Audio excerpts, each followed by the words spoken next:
Tere päevast ja tere tulemast Liveni 2006. aasta esimese kvartali tulemuste tutvustamisele. Täna on tulemusi tutvustamas Liveni tegevjuht Andero Laur ja finantsjuht Joonas Joost. Tavapäraselt saab küsida küsimusi veebiseminari ajal, valides alt küsimuste ja vastuste akna ja siis kirjutades küsimused webinari jooksul sinna aknasse. Aga ma annaksin siit sõna edasi Andero Laurile, kes siis tutvustab tulemusi. Tere tulemast ja kuulama meie webinari esimese kvartali tulemustest. Nagu ikka, kõigile uutele ja kuulajatele ja järelvaatajatele. Liven on 12 aastat tegutsenud elukondlik kinnisvaraarendaja, selle aja jooksul üle 900 korteri üle antud 15 erinevas projektis. Esimese projektiga oleme Berliinis, ülejäänud arendused on Tallinnas ja lähiümbruses. Meid on hinnatud Kantar Emori poolt mitu aastat järjest kõige mainekamaks arendajaks Eestis ja mis meid eristab teistest on koos koduomanikega kujundatud kodud, ehk me otsime kogu aeg võimalusi, efektiivseid võimalusi, kuidas pakkuda võimalikult laia materjalide valikut, võimalikult laia individualiseerimise võimalusi klientidele ja seda sellisel viisil, et see oluliselt suurendaks meie kulusid ja pakkuda seda sarnast hindadega. Ja lähme edasi meie kvartali tulemuste juurde. Võib nimetada üle ootuste heaks kvartaliks ja seda just, kui vaadata, kui palju uusi võlaõiguslikke müügilepinguid me sõlmisime, et seda on üle 2 korra rohkem kui eelmine aasta esimene kvartal. 3 nendest Berliinis ja 51 Tallinnas ja üleandmisi 14. Üleandmised tihti peegeldavad seda, et kas mõni projekt parasjagu saab valmis või on mõnes projektis jäänud veel alles midagi müüa. Ja siin antud kvartalis natukene meil valmis jääki on, mida saame ka müüa ja üle anda. Kvartali müügitulu seda samamoodi peegeldab, et mõned üleandmised on olnud. Ühtegi suurt valmimist ei olnud, seepärast ei olnud ka suuri müügitulusid ja sellise müügikäibega saamegi teha tagasihoidlikult puhaskasumit. Selleks, et oma kasumi eesmärke täita, vajame rohkem üleandmisi ja majade valmimisi ja need juhtuvad sel aastal hiljem natuke.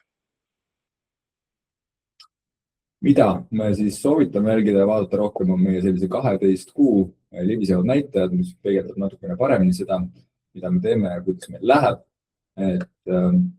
12 kuu libisev müükide arv on läinud üle 200, esmakordselt Liveni ajaloos ja müügitulu kasvanud ka natukene selle kvartali müükide toel, üle 50 miljoni viimase 12 kuu keskmine ja koos sellega ka puhas kasum. Ja kui vaadata allpool üleandmiste arvu, siis üleandmiste arv on veel jääb alla 23. ja 24. aasta tulemusele ja 24. ja 4. aasta tulemused tegelikult kasumlikkus oli meil tol ajal madal. See oli enne kõike tingitud natukene keskkonnast, mis meil tol ajal oli. Et enamus nendest üleandmistest ja tehingutest ja käibest, mida me aastal 23 ja 24 realiseerisime, oli suures hulgas varem müüdud kodud, mida me tihti müüsime inflatsiooni algusaastatel või inflatsiooni eelsel ajal ja siis saime kulupoolele inflatsiooniga päris kõvasti pihta ja seal see kasumlikkus oli ka aastal 23 ja 24 oli nendel müükidel madala. Kui ta nüüd on. Nüüd stabiilsel ajal on stabiilsem oluliselt. Olulised sündmused esimeses kvartalis. Alustasime uute majade ehitusega Luuslangi projektis 39 kodu. Regati refinantseerimise tegime, et seal oli enne ehituslaev, nüüd on see valminud pindade tagatisel laev, mis seal jäägid olid. Kadakadabra detailplaneeringu kehtestamine, üpris suur projekt, üle ligi 25 000 ruutmeetrit müüdavat pinda, see on ligi 400 korterit ja seal käivad ette valmistused ehitusloa menetluse alustamiseks. ja Jugendtali 48 projekti üürimaja kontseptsioon sai paika. See pilt on ka siin näha, arhitektuurikonkursi võitja ja seal käivad ka samamoodi ettevalmistused ehitusloa taotluse sisseandmiseks. Ja ühtlasi sai ka asutatud 3 muud tütarettevõtet, mis on vajalikud juhuks, kui peaksime järgmiste kinnistuste oste tegema Eestis. Jõudsime ka aprillis, ehk nüüd teise kvartali alguses ühe tütarettevõtte Saksamaal asutada ka just selle sama eesmärgi tarbeks ja jätkuvalt tegeleme oma aktsiate avaliku pakkumise ettevalmistamisega, millest on börsi teavitatud ja ka meediat teavitatud. Ja toimus aktsionäride üldkoosolek, kus vastavalt meie dividendipoliitikale 25% kasumist läks dividendideks ja maksti välja. Tooks ka välja, et seoses meie börsiplaanidega sai väljastatud juhtkonnale uued optsioonid, millel on siis minimaalselt 3-aastane väljateenimisperiood, osad eesmärgid kuni 5 aastat ja need on seotud siis aktsiahinnaga ja kõige madalamalt algavad siis aktsiahinna eesmärgid 8,95 pealt ja kõige kõrgemad eesmärgid selles perioodis on siis 10,64 eurot, mis oleks vaja saavutada. Nõudlus üldiselt, et me ise peame heaks sellist 1,5–2% vahemikku. See näitaja siis näitab, kui kaua kulub meil kogu olemasoleva müügis olevate korterite äramüümiseks. Kui ta on 2% kandis, siis see võtab umbes aasta aega, mida me peame selliseks väga heaks näitajaks. Ja nüüd siin aprillis sellest näitajast natuke üle läksime. Ja kui me uusi asju siin müüki toome, tasapisi siis ilmselt see näitaja natuke läheb alla, sest see sõltub palju meil kokku pakkumises on, müügitempo versus pakkumine. Üldiselt me tunneme, et teatud ebakindlust on geopoliitiliste sündmuste tõttu lisandunud, aga müüke otseselt tänu sellele vähemaks pole jäänud või ma ei oska öelda, võib-olla oleks müüke veel rohkem, kui seda ebakindlust ei oleks. Aga müükide arv võrreldes eelmise aastaga on ikkagi märgatavalt kõrgem. Ja mulle tundub, et see ei ole ainult Livenil, vaid see on ka paljudel teistel arendajatel samamoodi. Et kuigi, kui nüüd vaadata pakkumist, siis pakkumiste arv Tallinnas ja Tallinna lähiümbruses on kasvanud viimase kvartaliga. Seda seetõttu, et on tulnud mitmed uued projektid müüki. Ja siin on hästi näha parempoolsel tulpgraafikul, et on tulnud just sellised projektid, mis on juba ehituses, suuremad, mida välja tuua. Talsinki kvartal, mille maa-aluse korruse ehitus juba pikka käis, aga nüüd on ka projekt avalikult müügis. Lisaks sellele veel üle 200 korteriga projekt Mustamäe keskuse kõrval, kõrghoone, mis tuli müüki. Ja veel mõned, mis on sellist kogu pakkumist juba kergitanud Suur-Tallinna piirkonnas üle 4200, mis kahtlemata on väljakutse ja risk üleüldises mõttes, kui palju pakkumist on. Aga koos sellega on oluliselt kasvanud müük, et Tallinnas müüke võrreldes eelmise aastaga on märgatavalt rohkem ja seda eriti ka Tallinna lähiümbruses. Põgus ülevaade meie projektidest.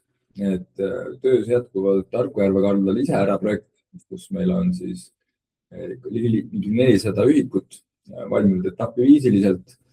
Üle poole arendusest on valmis, natuke alla poole on veel minna. Üks ridamaja näidis seal ja üks kortermaja, kuidas nad välja näevad. Regati projekt, mis valmis eelmise aasta lõpus. Seal on mõned korterid on veel müüa. See on sellise üpris stabiilse müügitempoga olnud viimasel 2 aastal. Ja see sama stabiilsus jätkub ka pärast valmimist ja hetkel valmistame ette siis järgmist etappi. Siin ka näide siis ühisobiruumist ja kus saab enne trenni ennast venitada ja lõõgastavad harjutusi teha. Ja ka varustushooldamise ruumist, kus saab oma jalgratast või suuski hooldada, enne kui suusarajale minna. Luuslangi projekt Aaberstis. seal on esimene etapp on valmis, nagu siin pildil näha on, ja teine etapi viimased majad, 39 kodu, läksid eelmises kvartalis ehitusse ja nendest on juba tänaseks hetkeks 38% müüdud. Need valmivad 27. Meie arendus Berliinis, selline on, kuidas lõpptulemus välja näeb, kohe-kohe jõuame viimase korruse ehitusega lõpuni, algab fassaadi ja akente paigaldused, valmimist ootame 2027. aasta alguses. Seal on siis müüdud ja broneeritud 35% ja läheb sarnaselt teistele plaanipäraselt. Eelmine aasta alustasime Nõmmel ühe projektiga. Eelmine kvartal saime müüdud 50% projektist, valmib ta sel aastal viimases kvartalis ja ehitus kulgeb ka plaanipäraselt. 6 maja igas majas, 12 maja igas majas 6 korterit. Vahetult siis superministeeriumi läheduses uue Ameerika saatkonna plaanitava saatkonna läheduses on väiksem projekt, kus on 28 korterit, müüdud on tänaseks hetkeks seal üle 1/3 ja seal on see ehitus võib-olla plaanipäraselt kõige rohkem selline 26. aasta lõpus täpselt, et kas see valmimine ja üleandmine toimub 26. või natuke 27. See selgub sellest, kas on ootamatusi tagasilööke ehituse käigus või mitte. Et hetkel kulgeme plaanipäraselt. Meie ühisprojekt oma ehitajaga, kus Livenil on 50% osalust, seda projekti meie oma raamatupidamises ei konsolideeri. Hetkeks on see 42% müüdud. On ainuke projekt, kus me oleme ehitushinna riskile osaliselt avatud. Osaliselt on ka tarbijahinnaindeksiga seotud, aga tarbijahinnaindeksiks on teatud piir. Sellest me veel ei ole üle läinud, nii et see otseselt veel mõjutama ei ole hakanud. Juhkentali 48, mis meil on hetkel siis projekteerimises, millest saab siis bussijaama kõrval Liveni esimene üürimaja, kus nii äripinnad kui ka üürikorterid keskendume pigem pikaajalisele üürile. Tallinnaring on kehtestatud ja üüritavat pinda on natuke üle 9000 ruutmeetri.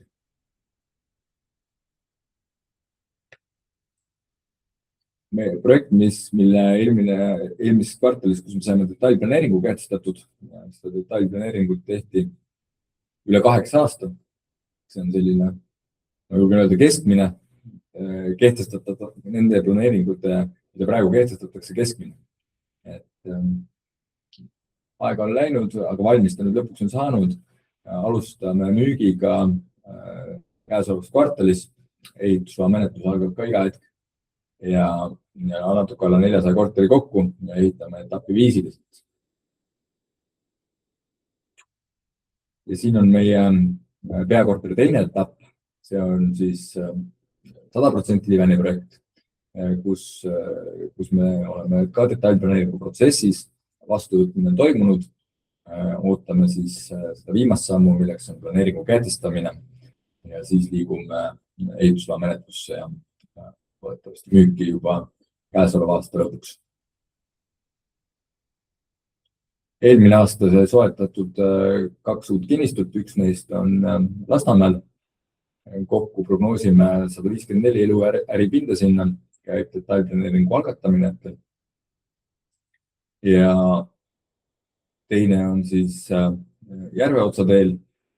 Et ka siin kõrval on tegelikult hiljuti detailplaneeringud juba kehtestatud, kuhu siis lähiajal konkurendid hakkavad uut hoonestust rajama. Nii et see ümbruskond seal läheb omajagu paremaks tänu sellele.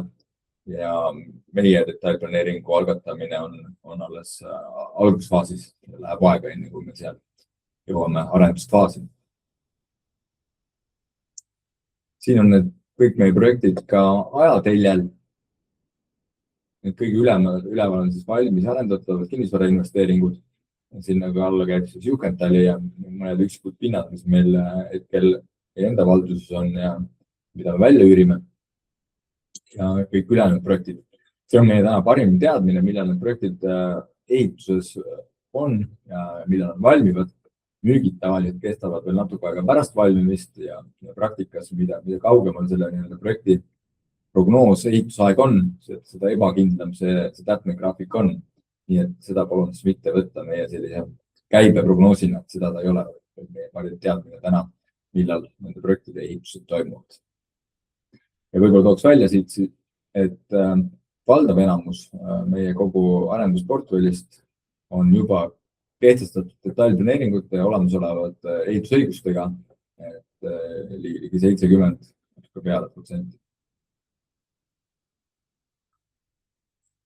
Ja nüüd täpsemalt räägib edasi Joonas meie siis kvartali majandustulemustest. Ja 14 üleandmist kvartali jooksul. Jah, selgelt väiksem tulemus kui eelneval kvartalil, aga kui võrrelda aasta taguse esimese kvartaliga, siis sellest momendist jällegi tunduvalt parem tulemus. Müügitulu ligi 7 miljonit eurot, taaskord eelmise kvartaliga võrreldes oluliselt madalam maht, kuid hooajalises vaates eelmise aasta esimese kvartaliga võrreldes üle 5 miljoni euro suurem müügitulu. Ja kasumlikkused laias laastus peegeldavad seda sama dünaamikat, et tulenevad oluliselt väiksemast müügimahust, kui me võrdleme eelneva kvartaliga, on puhaskasum oluliselt madalam, vaid 420 000 ja ka puhaskasumi marginaal 6,1. Aga võrrelda tavapäraselt hooajaliselt madala müügituluga esimese kvartaliga, siis tulemus on märgatavalt palju parem. Eelmine aasta samal ajal oli puhas kahjum 700 000 eurot. Et tegelikult see 7 miljoni euro suuruse puhaskasumi ja 7 miljoni müügitulu ja 400 000 eurose puhaskasumiga esimese kvartali tulemus on Liveni senise müügitulu mõttes kindlasti rekordtulemus. Turustuskulud suures plaanis võrreldes eelnevate kvartalitega võrreldavas suurusjärgus jätkame mitmete projektide samaaegset müüki ja turundamist. Üldhalduskulud samamoodi suures pildis kõiguvad 400 000 euro suurusjärgu ümber, sõltuvalt mõnel hetkel ka siis rohkem projektide valmimisest ning ka kui on kätte jõudnud tulemustasude sündmused.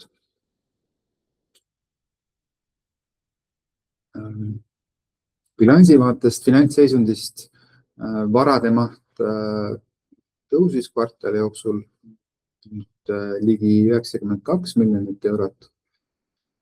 Seoses teenitud kasumiga eelkõige ka omakapitali maht suurenes nüüd üle 24 miljoni euro ja laenukohustuste maht ootuspäraselt ka kasvas ligi 52 miljonit eurot, millest siis ehituse finantseerimise laenud on 7,2 miljonit eurot.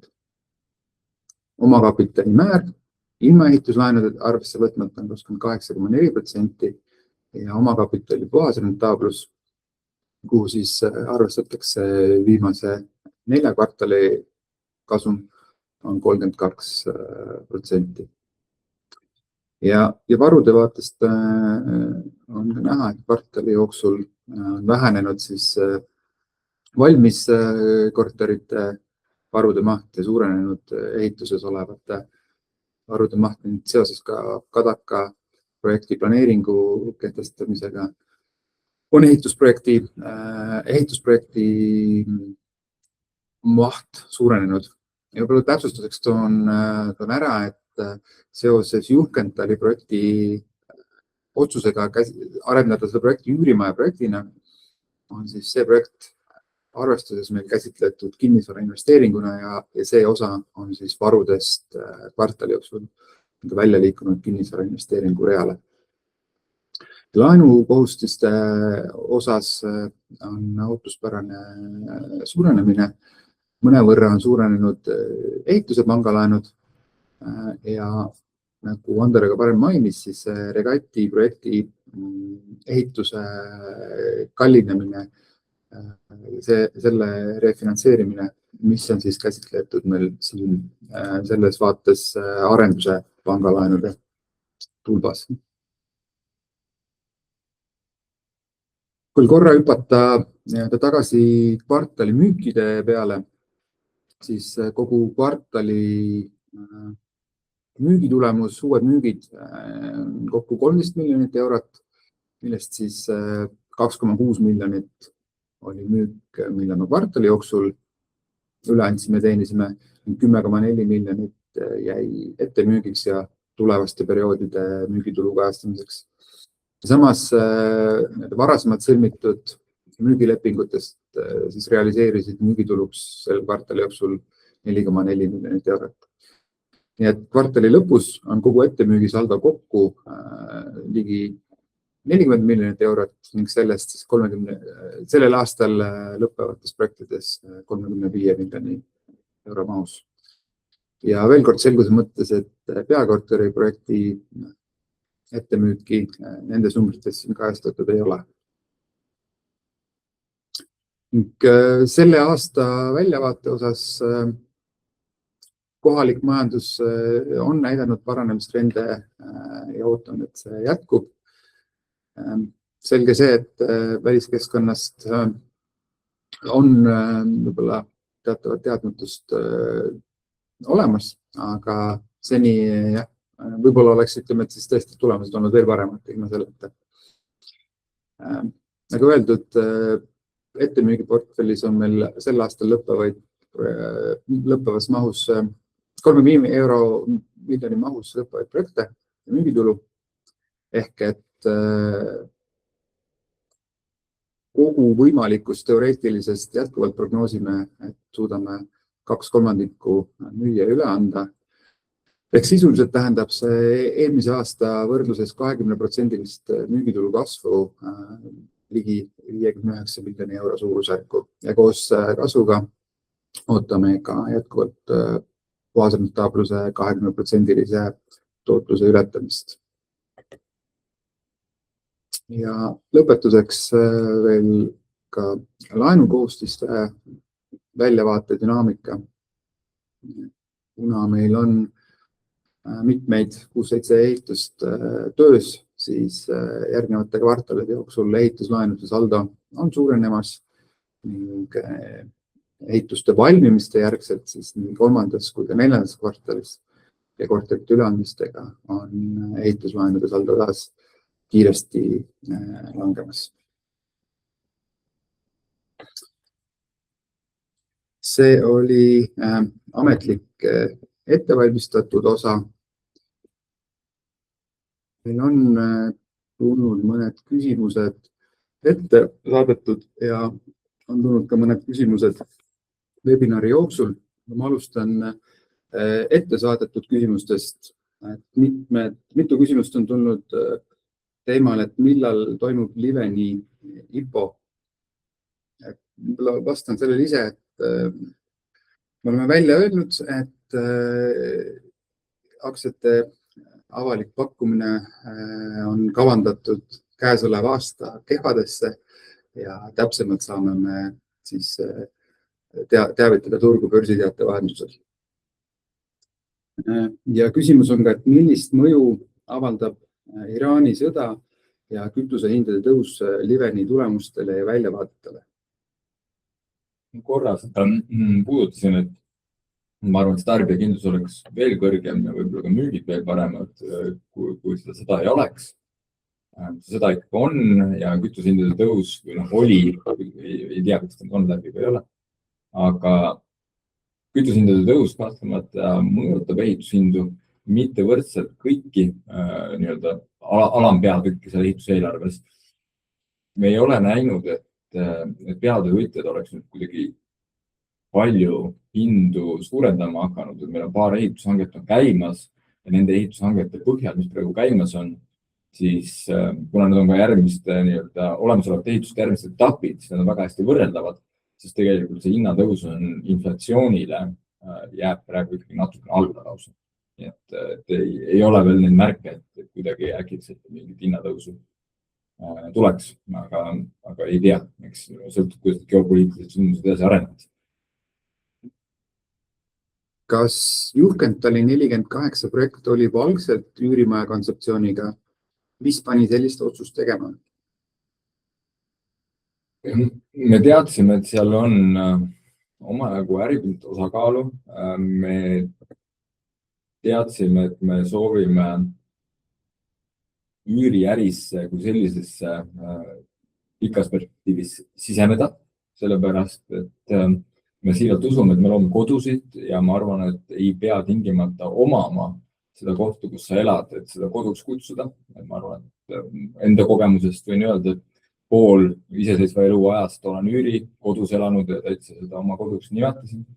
Ja ma arvan, et häid üürikodusi pakkuda, siis hästi oluline selle juures ongi see kindlustunne elanikul, et ta saab seal pikka aega elada, ta saab seda oma enda vajaduste järgi kujundada, luua ja ta ei pea muretsema, et omanikul võib-olla mingi plaan muutub ja ta selle maha müüb või mida iganes ja siis ta peab järsku välja kolima, nii et sellist turgu me usume, et on olemas. Ja kolmandaks on see piirkond, et kui mõelda, et kus on sellised head kohad nagu üürikodude rajamiseks või üürimaade rajamiseks, siis kindlasti Tartu maantee sissesõit, bussijaama ümbrus, logistiliselt võiks hästi Tallinna uutele elanikele sobida. Ja kui mõelda seda piirkonna nagu väljavaadet, siis äsja hiljuti seal valmis lastekodu tänav, mis on sellise kalamajaliku tundega jalutajatele, jalgratturitele. Seal ümber on mitu detailplaneeringut, mis muudavad kogu selle piirkonna välimust väga palju. Lisaks Faale piirkond, mis jätkuvalt edasi areneb, uusi maju, uusi töökohti luuakse ja ka bussijaamal on pikas perspektiivis plaan oma enda krünti uut detailplaneeringut ette näha. Nii et kui ma peaks kuhugi täna investeerima Tallinnas, kus ma mõtleksin, et see piirkond veel ei ole seal, aga 50 aasta pärast on see väga palju muutunud ja väga palju parem elukeskkond, siis ma arvan, et Juhkentali on just see õige koht. Nii et see väärtuse kasv tuleb nii majast endast kui ka selle piirkonna arengust. Nii et ma arvan, et see on suurepärane asukoht ja võimalus esimese üürimaja tegemiseks Tallinnast Liveni. Järgmine küsimus on Liveni puhul näitab nädala müükide suhtarv tugevat positiivset trendi. Aga kuidas on suurem vaade täna turul, seal hulgas konkurentide projektides? Kas suurenenud Euribor on miski, mis on juba hakanud klientide huvi või otsuseid piirama? Me ei ole näinud, et ükski müük suurenenud Euribori pärast oleks jäänud katki. Et seda ei ole juhtunud ja kui mõelda, et kuidas on need lepingud täna üles seatud, siis meil on ujuvad laenutingimused. Ehk see Euribor muutub iga 6 kuu tagant klientide jaoks. Ja see ei ole tänu sellele ka isegi, see mõjutab meie kliente palju vähem kui võib-olla mõnes muus riigis. Et kui näiteks Saksamaal me tunneme, et see mõju võib olla palju suurem, sellepärast et seal on fikseeritud laen ja see laen sõlmitakse sel hetkel, kui toimub notarileping, mitte siis, kui valmis saab nagu Eestis. Tihti leping tehakse varem, aga see laen antakse siis panga poolt välja siis, kui valmis saab. Saksamaal hakatakse juba seda laenu varem välja andma ja Euribor või laenutingimused, laenuintress fikseeritakse Saksamaal tihti 5–10 aastaks. Nii et seal on see vahetu mõju on kindlasti natukene suurem olnud, Eestis pigem vähem ja tegelikult kui müükide suhtarv on kasvanud, aga üldine trend turul on sama, et müügid ei ole paremini läinud esimeses kvartalis mitte ainult Liveni, vaid kogu turul. Et kui võrrelda siis Liveni 51 müüki Suur-Tallinna turul, siis tegelikult võrreldes eelmise aasta tulemusega meie turuosa on ainult natukene kasvanud. Et see kogu see kasv on tulnud hästi palju koos turuga. Aga meie vaatest on see ka prognoositav, sellepärast, et selliseid uusi projekte on tulnud meil väga vähe välja. Tavaliselt selline müügi suurem kasv toimub koos uute projektide tulekuga et kui on mingis uues asukohas oodatud Liveni projekti või üldse on seal olnud vähem pakkumist, siis uue projektiga välja tulles on võimalik kohe kvartali jooksul päris palju müüke teha, siis seda efekti Livenil esimeses kvartalis ei olnud ja see meid ei toetanud, nii et me oleme rahul selle tulemusega, et oleme natukene turuosa kasvatanud sellegi poolest. Nii. Hetkel rohkem küsimusi ei ole ette saadetud ega veebiseminari jooksul küsitud. Kõik materjalid, kvartaliaruanne, veebiseminari esitlus, salvestus, hiljem ka seminari transkriptsioon on mõne aja pärast kättesaadaval kodulehel liveni.ee/investor ja loomulikult võib küsida küsimusi ka vahepeal saates näiteks kirja investor@liven.ee aadressile. Täname kõiki veebiseminaril osalejaid ja loodetavasti kohtume teiega taas 3 kuu pärast. Aitäh!